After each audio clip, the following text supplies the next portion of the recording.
Well, if you want to simulate a 24 frame per second, you will have some motion blur.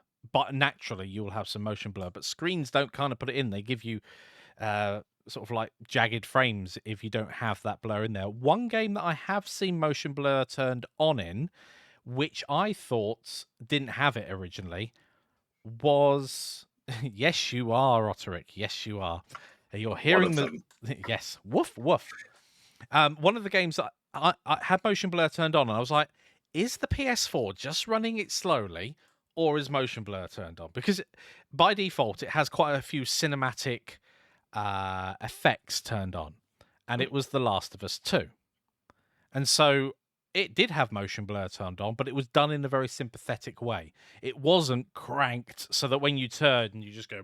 "Bleh." I don't like it. Yeah, It always.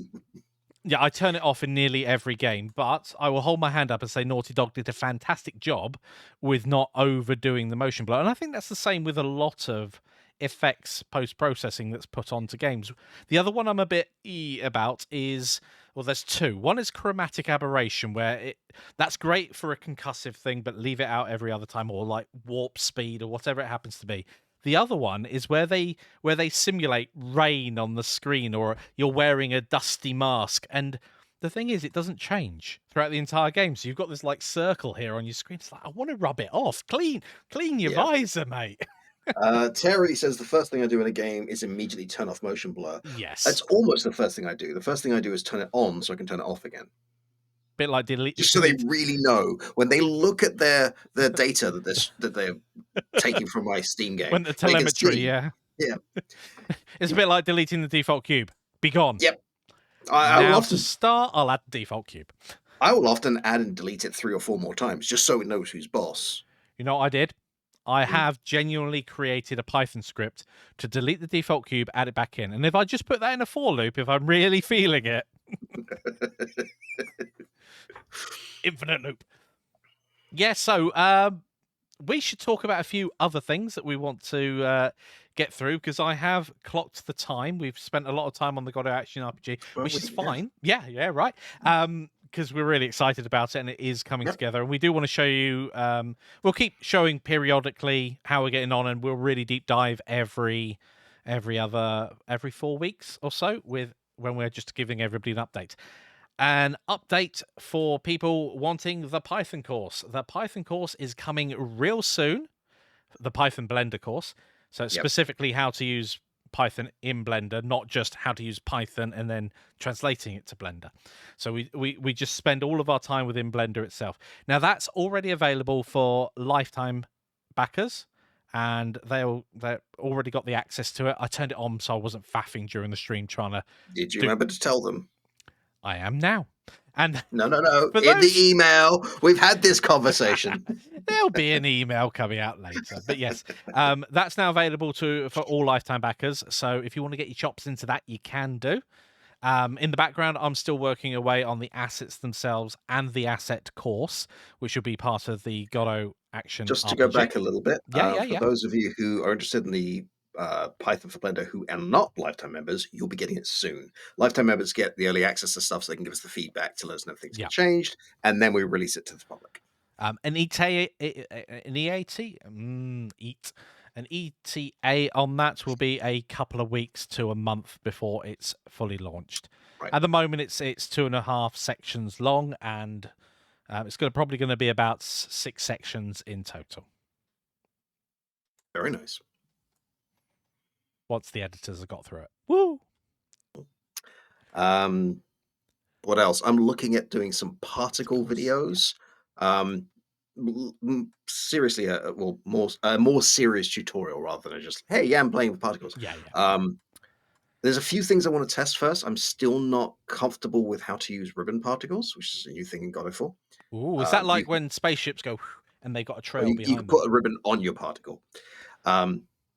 What? But I need to, or a tube trail. There's a trail that particles can have, but I don't know how to use them properly yet. Right. So I want to play with those a bit more and then figure out what it's going to look like. I'm thinking that's going to be a short little free course. But if it gets big enough, then maybe it won't be. But it'll probably be free.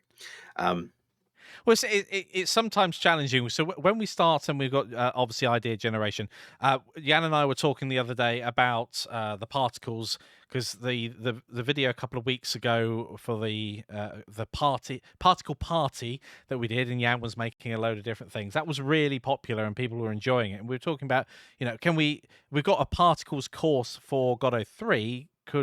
Is there a chance of updating it or adding the Godot 4 components? And Well, just a real look at here's what the yeah, options do. How can we use them? Like, what kind of effects can we do?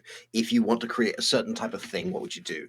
And there's some interesting little quirks, and things don't always work the way you think they're going to work, and there's a bit of trial and error. And I want to nail that down before I start recording anything, and because particles, as we've discovered, if you put enough of them in a small enough space, you sure. will cripple high-end hardware.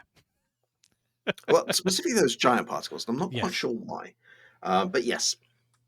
it was quite an eye opener. Actually, I didn't because there weren't that many particles, but I walked into the middle of it and it just went blah. It Yeah, just I'm not complete. quite sure what's happening there, but something is.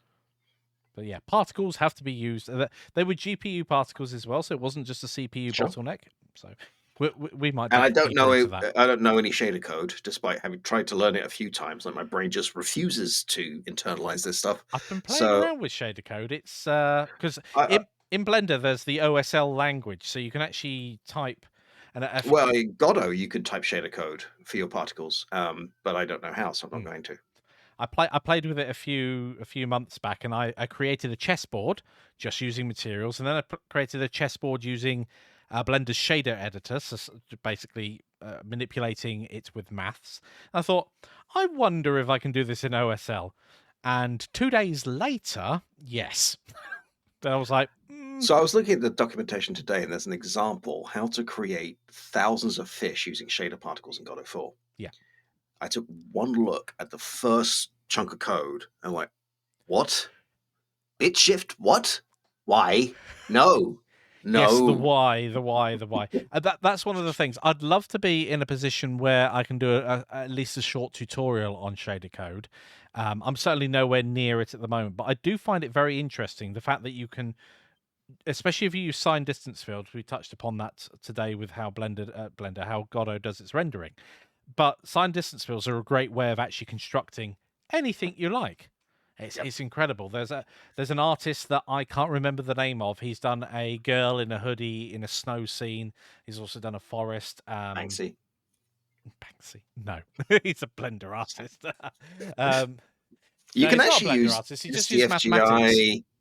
CFGI collision in particles. That'd be interesting. So you can have a scene where particles are bouncing off of a If you non-piece of shine a geometry. bunch of particles onto a piece of geometry and then the player walks in front of it, they'll silhouette. Nice. So there's lots to play around with shaders. Mm. To be confirmed, 2025, 6, something like that. I'm not doing shaders. As I You say, can do them, I'd love or to. someone else can teach it for us. Like, that'd be great. I don't understand shader code. I don't know what it is. Every time I try and do a tutorial, Well, even by people who really know what they're talking about, I it's just code for can't internalize shaders.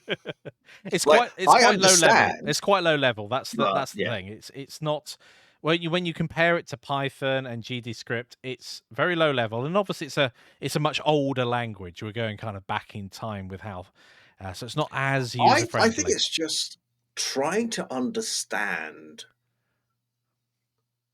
the whole new language that I don't know, on top of how to break this down into a mathematical equation, on top of how did you do that?